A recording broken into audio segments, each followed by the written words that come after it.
یقولون لئن رجعنا الی المدینۃ، کہتے ہیں کہ اگر ہم مدینہ کی طرف لوٹیں گے، لیخرجن الاعز منها الاذل، تو نکال باہر کرے گا زیادہ عزت والا ہم میں سے اس میں سے زیادہ کمزور کو. اذل کہتے ہیں کمزور یا ذلیل کو. تو عزت والے سے مراد اس کی کیا تھی؟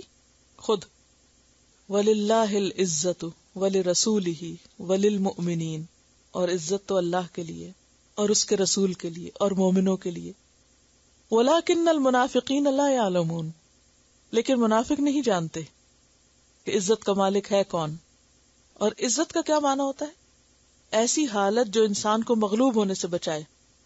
غلبے اور قوت کے لیے بھی آتا ہے عزت کا لفظ. حضرت عمر کہتے تھے نحن قوم اعزنا اللہ بالاسلام، ہم وہ لوگ ہیں جن کو اللہ نے اسلام کے ساتھ عزت دی، یعنی غلبہ دیا ہے. فاذا ابتغینا العزت بغیر الاسلام اذلنا اللہ، اگر ہم اسلام کے علاوہ کسی اور چیز کے ذریعے عزت چاہیں گے تو اللہ ہم کو ذلیل کر دے گا. تو بہرحال بات یہ ہے کہ مدینہ پہنچ کر عبداللہ بن ابی کی کہی ہوئی بات خود اس کے سامنے آئی، اور قریب تھا کہ اس کو قتل ہی کر دیتا اس کا بیٹا اور اس کو نکال ہی دیا جاتا، لیکن اللہ کے رسول صلی اللہ علیہ وسلم نے حکمت اور مصلحت کے تحت اس کو واپس آنے دیا. چلیے ایک دفعہ آیات پھر سنیے اور پھر غور کیجیے کہ کیا کہا گیا ہے، پھر آگے چلوں گی. یہ سورت دیگر سورتوں سے اس لحاظ سے مختلف ہے کہ بہت ہی ڈائریکٹ آغاز ہو جاتا ہے. اذا جاءک المنافقون، اذا سے، اذا جاءک المنافقون، جب آتے ہیں تیرے پاس منافق. کہاں آتے ہیں؟ آپ کی مجلس میں آتے ہیں. اور خاص طور پر اشارہ ہے کس مجلس کی طرف؟ جمعہ کے روز جو عبداللہ بن ابی کرتا تھا. نشہدو، ہم گواہی دیتے ہیں. انکا، نشہدو کے بعد جب انا آتا ہے تو اس کا معنی ہوتا ہے کہ ہم حلفن کہتے ہیں، یقینی طور پر کہتے ہیں، قسم کھا کے کہتے ہیں. انکا لرسول اللہ، کہ آپ اللہ کے رسول ہیں.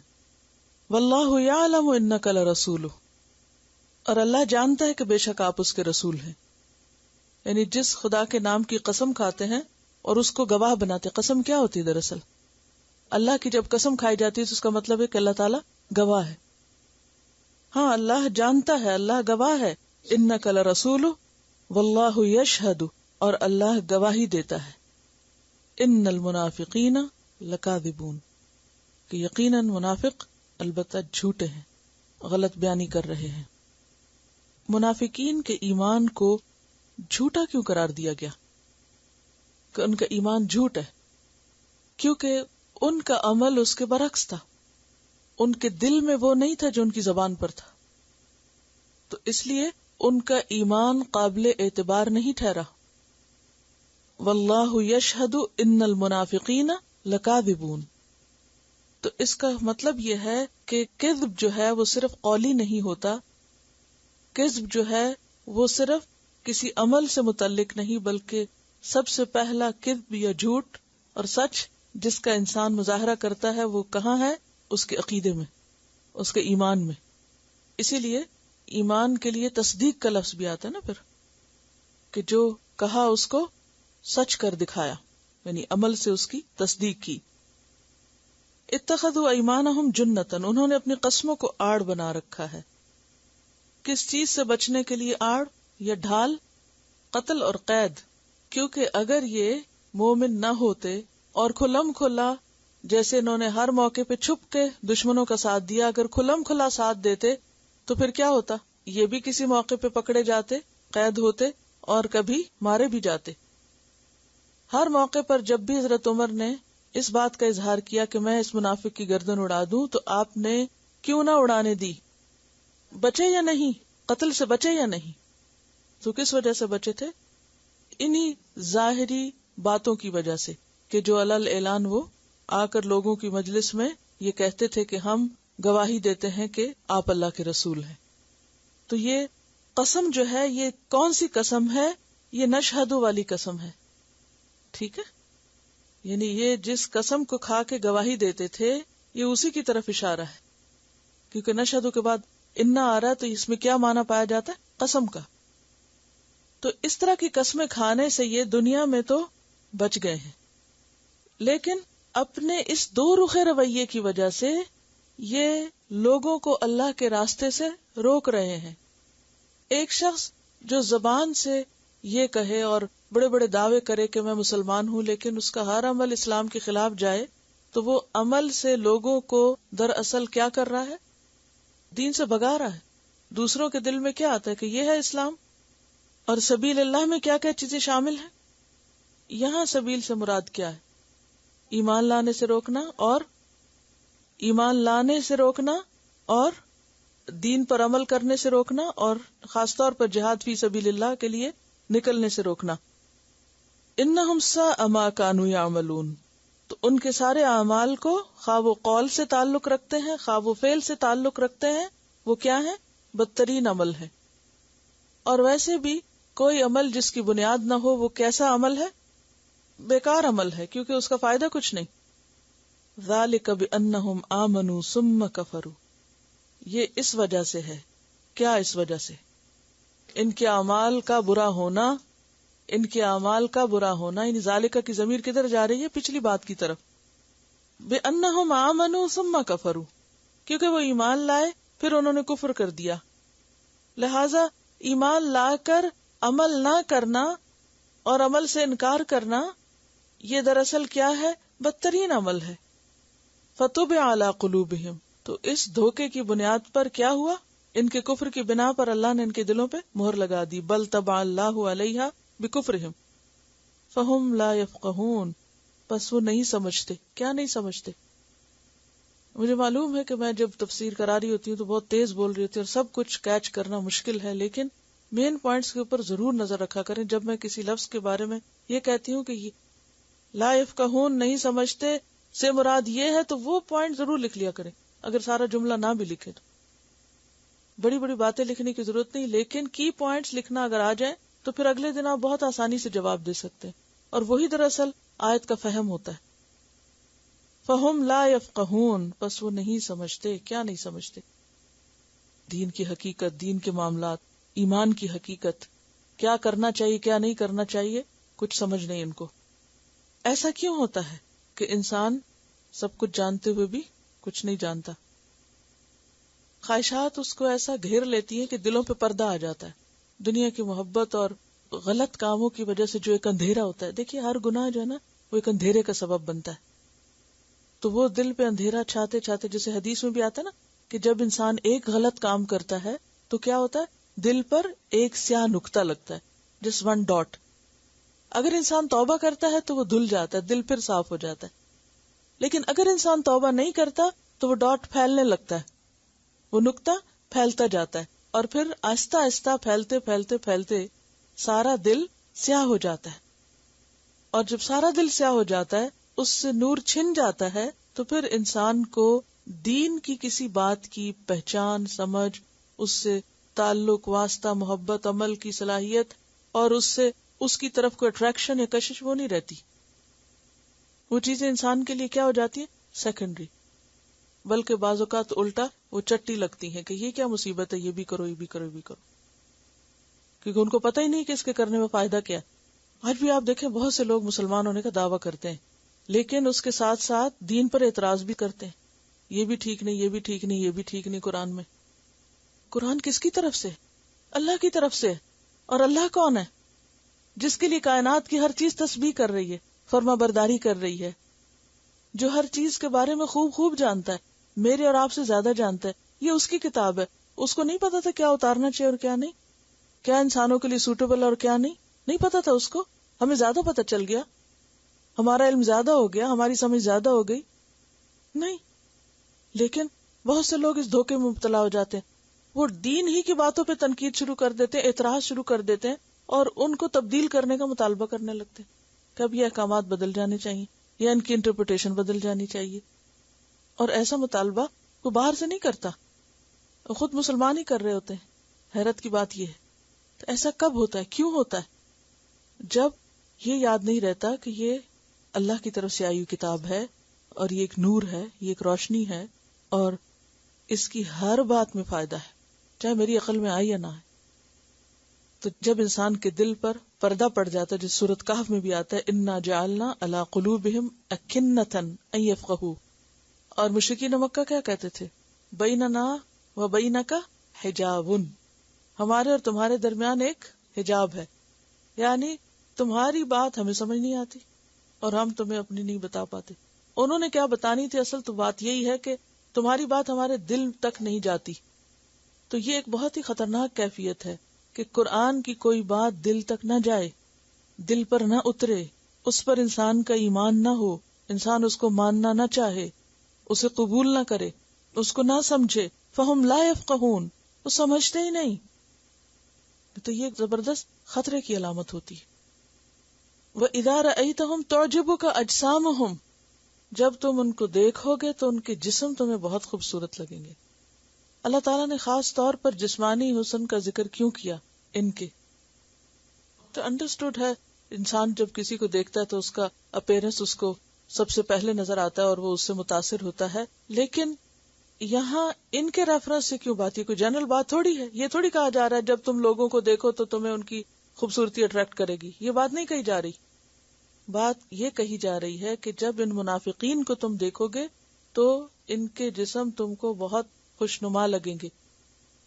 بات یہ ہے کہ صحابہ کرام جن مشقتوں میں پڑے ہوئے تھے، گھر بار جو چھوڑ کر آئے تھے، کھانے کو نہیں ملتا تھا، کپڑے پورے نہیں تھے، جن تکلیفوں سے وہ گزر رہے تھے، اس سے ان کی جسمانی صحتیں بھی متاثر ہو گئی. آپ کو یاد ہوگا حضرت ابوبکر صدیق کے بارے میں جب آپ نے پڑھا کہ مدینہ میں آنے کے بعد کیا ہوا، اتنا طویل بخار ہوا کہ پھر وہ زندگی کی امید چھوڑ بیٹھے کہ شاید اب میں نہ بچوں.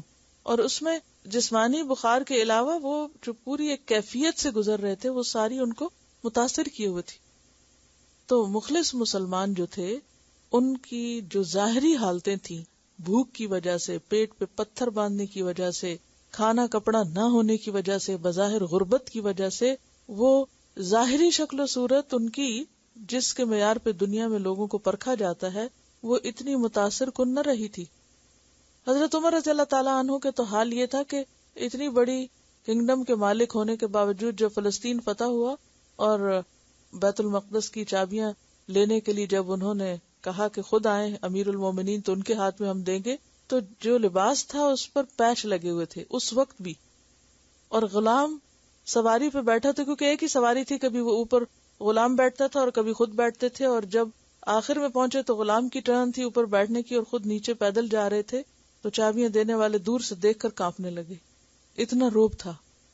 آج اچھے لباسوں میں اور صحتوں میں اور ساری شان و شوکت کے باوجود کوئی روب نہیں ہے مسلمانوں کا. کیوں؟ قرآن کن مومنوں کے حق میں گواہی دیتا ہے لَأَنْتُمْ أَشَدُّ رَهْبَةً فِي صُدُورِهِمْ. روب کا تعلق بھی ایمان کے ساتھ ہوتا ہے.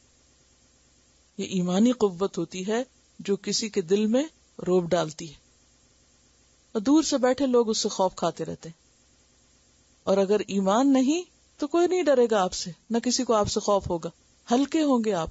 تو یہاں پر ان کی جو بظاہر شکل و صورت تھی یہ اس کے بارے میں کانشیس بھی بہت تھے، اپنی ظاہری شکل و صورت کے معاملے میں بہت کانشیس تھے، اور ساری فکر ان کو تھی بھی اسی چیز کی کہ ہماری جان مال اولاد کے اوپر کوئی کمی بیشی نہ آئے، وہ کہیں سے متاثر نہ ہو. تو کہا کہ جب تم انہیں دیکھو گے تو بہت شاندار شخصیتیں نظر آئیں گی. وَإِن يَقُولُوا تَسْمَعْ لِقَوْلِهِمْ، اور اگر تم ان کی بات سنو تو سنتے رہ جاؤ، لیکن اندر سے حال کیا ہے؟ كَأَنَّهُمْ خُشُبٌ مُّسَنَّدَةٌ، گویا کہ لکڑیاں ہیں سہارا دی ہوئی. سہارا دی ہوئی یعنی دیوار کے ساتھ چن کے رکھی ہوئی، یا پھر آپ دیکھیے کہ یہ جو خشب، جیسے میں نے ٹمبر کی بات کی تھی، تو مضبوط لکڑی ہوتی ہے، سالڈ لکڑی ہوتی ہے، تو پھر لکڑی تو لکڑی ہی ہوتی ہے. اور بسا اوقات لکڑی جو ہے، آپ نے کبھی وڈ پینلنگ دیکھی ہوگی اور کبھی اس تجربے سے بھی گزرے ہوں گے کہ وہ بظاہر بالکل خوبصورت نظر آ رہی ہوتی ہے لیکن اندر سے ساری اس کو دیمک لگ چکی ہوتی ہے. جو لوگ کراچی سے ہیں اور اس کا کہیں نہ کہیں تجربہ انہوں نے ضرور کیا ہوگا کہ بظاہر شاندار نظر آ رہا ہے سب کچھ، لیکن ہاتھ لگاؤ تو سب کچھ نیچے آ پڑے، بھربھری ہو کے بالکل ختم، کھوکھلی. تو منافقین بھی بظاہر دیکھنے میں کیا ہے؟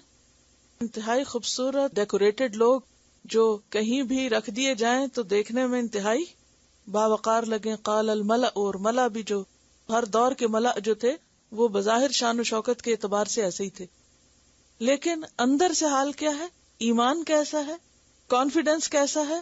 کھوکھلے ہیں، دیمک کھائے ہوئے ہیں، خشبن مسندہ ہیں، اپنا بوجھ خود بھی نہیں اٹھا سکتے، خود بھی اور سہاروں کی ضرورت ہے، لکڑی سے چارج بھی پاس تھرو نہیں کرتا، بس اتنا محدود سا لکڑی کا فائدہ ہوتا ہے کہ بس جہاں لگا دی ہے رکھ دی ہے، بس جو ایک چیز بن گئی اس سے آگے اب کچھ اور جنریٹ نہیں ہوگا.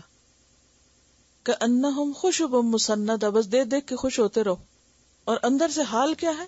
کتنے انڈر کانفیڈنٹ ہیں. یحسبون کل صیحۃ علیہم، حال یہ ہے کہ دنیا میں کہیں کوئی مصیبت آئے تو ان کو اپنی فکر پڑ جاتی ہے کہ اب اس کا وبال ہمارے اوپر ہی آنے والا ہے، ہم ہی پکڑے جائیں گے، لہذا اور زیادہ اسلام دشمنی کرتے ہیں. ہم العدو فاحذرہم، یہ دشمن ہے، ان سے بچ کے رہو، محتاط رہو، کیونکہ چھپے وار کرتے تھے نا، اندر سے جڑیں کاٹتے تھے. منافقین کے اس حالت کے بارے میں سورۃ البقرہ میں بھی آتا ہے وَمِنَ النَّاسِ مَن يُعْجِبُكَ قَوْلُهُ فِي الْحَيَاةِ الدُّنْيَا وَيُشْهِدُ اللَّهَ عَلَى مَا فِي قَلْبِهِ وَهُوَ أَلَدُّ الْخِصَامِ وَإِذَا تَوَلَّى سَعَىٰ فِي الْأَرْضِ لِيُفْسِدَ فِيهَا وَيُهْلِكَ الْحَرْثَ وَالنَّسْلَ وَاللَّهُ لَا يُحِبُّ الْفَسَادَ وَإِذَا قِيلَ لَهُ اتَّقِ اللَّهَ أَخَذَتْهُ الْعِزَّةُ بِالْإِثْمِ فَحَسْبُهُ جَهَنَّمُ وَلَبِئْسَ الْمِهَادُ. قاتلہم اللہ انا یؤفکون، اللہ ان کو غارت کرے، یہ کس طرح اوندھے کر دیے گئے ہیں کہ ان کا ہر قدم ہی الٹا پڑ رہا ہے، اب یہ ہر کام ہی الٹا کر رہے ہیں. ایسا کیوں ہوتا ہے اور کب ہوتا ہے؟ جب آپ کی نیت اچھی ہوتی ہے نا، تو اگر آپ سے کام غلط بھی ہو جائے تو اللہ تعالیٰ معاف کر دیتا ہے. مجتہد سے اگر خطا بھی ہو جائے تو اس کی خطا پر بھی اس کو اجر ملتا ہے، کیونکہ اس نے محنت کی ہے، کام کیا ہے. تو جو کام کرنے والا شخص ہے، اگر اس سے کوئی غلطی بھی ہو جائے تو وہ قابل معافی ہوتی.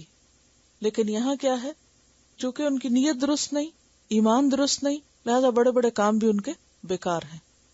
وَإِذَا قِيلَ لَهُمْ تَعَالَوْا يَسْتَغْفِرْ لَكُمْ رَسُولُ اللَّهِ لَوَّوْا رُؤُوسَهُمْ وَرَأَيْتَهُمْ يَسُدُّونَ وَهُمْ مُسْتَكْبِرُونَ.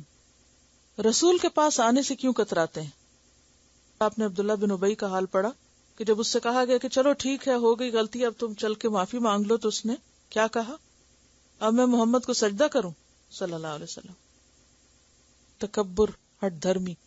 سواء علیہم، اور اللہ تعالیٰ فرماتے ہیں کہ ابھی تو وہ آتے نہیں، اگر وہ آ جائیں اور آپ ان کے لیے استغفار کریں بھی تو سواء علیہم استغفرت لہم ام لم تستغفر لہم لن یغفر اللہ لہم. کیوں؟ اللہ ہرگز ان کو معافی نہیں کرے گا. کیوں نہیں معاف کرے گا ان کو؟ رسول ان کے لیے بخشش کی دعا کرے پھر بھی نہیں کرے گا. وائے؟ اس آیت کے کانٹیکس میں بات یہ ہے کہ جو شخص سچی توبہ نہ کرے، جو دل سے توبہ نہ کرے اور خود توبہ نہ چاہے اپنے لیے، اس کی توبہ توبۃ الکذابین ہو، تو اس کے لیے ساری دنیا بھی توبہ کرے تو اس کو کوئی فائدہ نہیں ہوگا. سمجھ آئی؟ کیونکہ جب ان سے کہا گیا کہ آؤ توبہ کرو تو انہوں نے کیا کیا؟ آؤ استغفار کرواؤ، اپنے لیے دعا کرواؤ. وہ سر جھٹک دیے کہ ہم نے نہیں جانا، ہمیں نہیں ضرورت توبہ کی، ہم کو غلط کر رہے ہیں، کیا کمی ہے ہم میں. لہٰذا اس سے ایک بہت اہم بات نکلتی ہے، اور وہ کیا کہ جو شخص اپنی زندگی میں خود توبہ نہ کرے، جو اپنے گناہوں کی خود معافی نہ مانگے، اس کے مرنے پر اگر سارے لوگ بھی مل جل کے بیٹھ کے قرآن خوانی کر کے ساتھ قرآن پڑھ کے دعا کریں تو اس کو فائدہ نہیں ہوگا، کیونکہ اس نے اپنے لیے کبھی خود استغفار کی نہیں، کیونکہ ان کو اپنے گناہوں کا اعتراف ہے ہی نہیں. وہ کہتے ہیں ہم غلط کر ہی نہیں. لا یفقہون والی بات ہے نا، لا یشعرون. تو یہ جو بات ہے نا، کسی کے حق میں دعا استغفار کی جا سکتی ہے، لیکن اس کو فائدہ اسی وقت ہوگا جب وہ اس کا اہل ہوگا. جیسے سورۃ النساء کی آیت نمبر 64 میں تھا کہ وَلَوْ أَنَّهُمْ إِذْ ظَلَمُوا أَنفُسَهُمْ جَاءُوكَ فَاسْتَغْفَرُوا اللَّهَ وَاسْتَغْفَرَ لَهُمُ الرَّسُولُ لَوَجَدُوا اللَّهَ تَوَّابًا رَحِيمًا. کہ اگر انہوں نے اپنی جان پہ ظلم کیا اور پھر وہ آئے آپ کے پاس، یعنی اگر ظلم کے بعد، گناہ کے بعد وہ خود آتے اپنی مرضی سے، پھر اللہ سے معافی مانگتے، رسول بھی معافی مانگتے، یعنی وہ خود اپنے لیے مانگتے پھر رسول مانگتے، لَوَجَدُوا اللَّهَ تَوَّابًا رَحِيمًا، تو ان کی توبہ قبول ہو جاتی. واضح بات. یہ ایسا ہی ہے، اس کو آپ ایک چھوٹی سی مثال سے سمجھیے کہ جیسے دو لوگوں کی آپس میں کوئی ایسی گڑبڑ ہو جاتی ہے تو ایک دوسرے کا دل دکھاتا ہے، وہ اس سے بہت ناراض ہو جاتا ہے. اب ایک تیسرا شخص کہتا ہے کہ اچھا جاؤ، تم نے غلطی کی ہے، تم جا کے سوری کر لو. تو کہتا نہیں، مجھے نہیں سوری کر. پھر وہ دوسرے کے پاس آتا اور کہتا ہے دیکھو وہ چھوٹا ہے، معاف کر دو. تو وہ کیا کہے گا؟ اس نے تو سوری کی نہیں، میں کس بات کا معاف کر دوں؟ لاجک بنتی ہے اس بات میں کہ جب تک کوئی شخص خود آگے نہیں بڑھتا ساری دنیا مل کے اس کے لیے سفارش کرتی رہے. یہیں سے سفارش کا عقیدہ بھی سمجھ میں آتا ہے. غلطی نہ ماننا جو یہ تکبر کی بہت بڑی علامت ہے. اسی لیے جو پیچھے آیت گزری نا سورۃ البقرہ کی، اس میں کیا ہے؟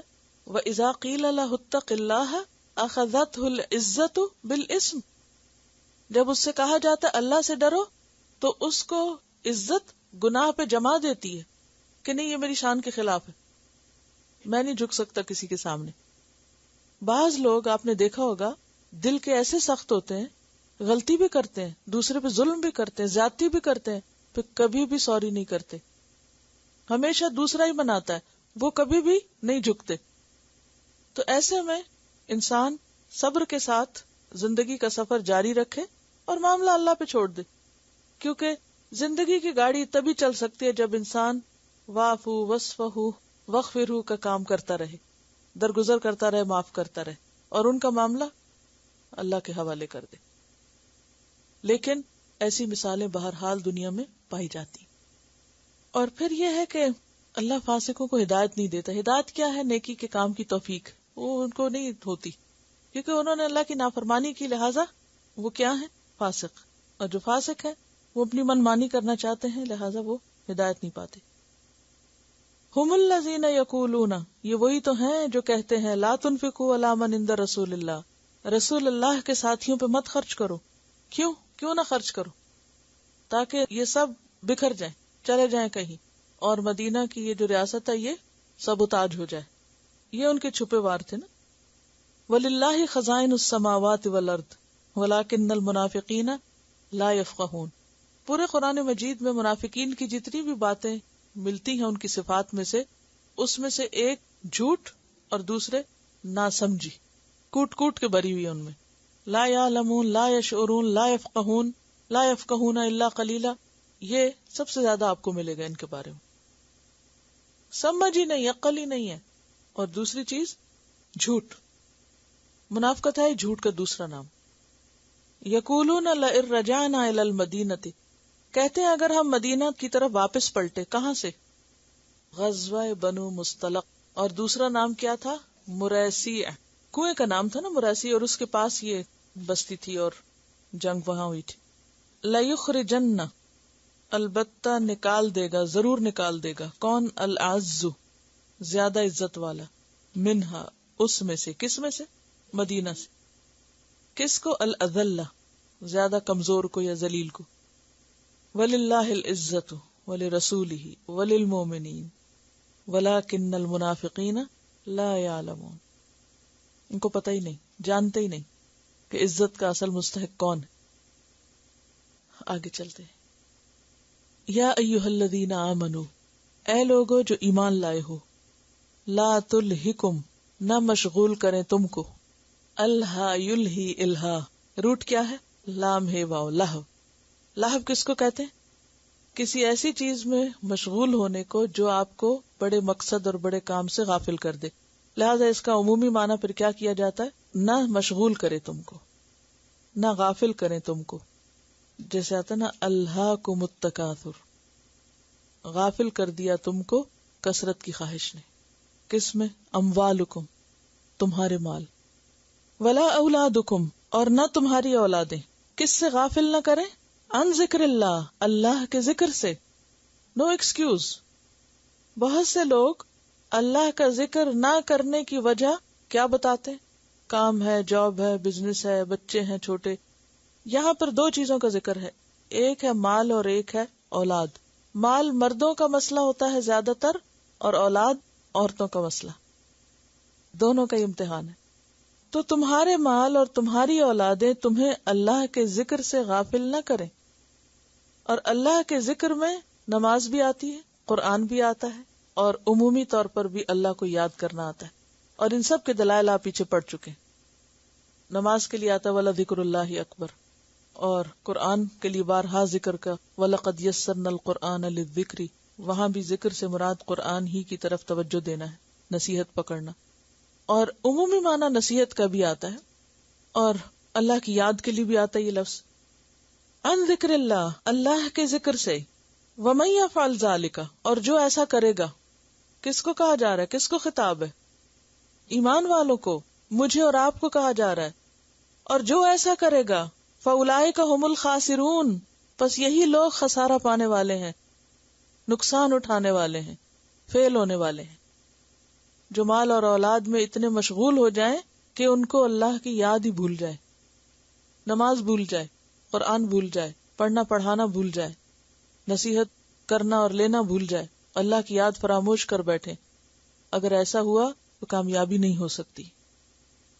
اگر دیکھا جائے تو اس دنیا میں انسان کا اصل مسئلہ جو ہے وہ آخرت ہے، آخرت کی کامیابی.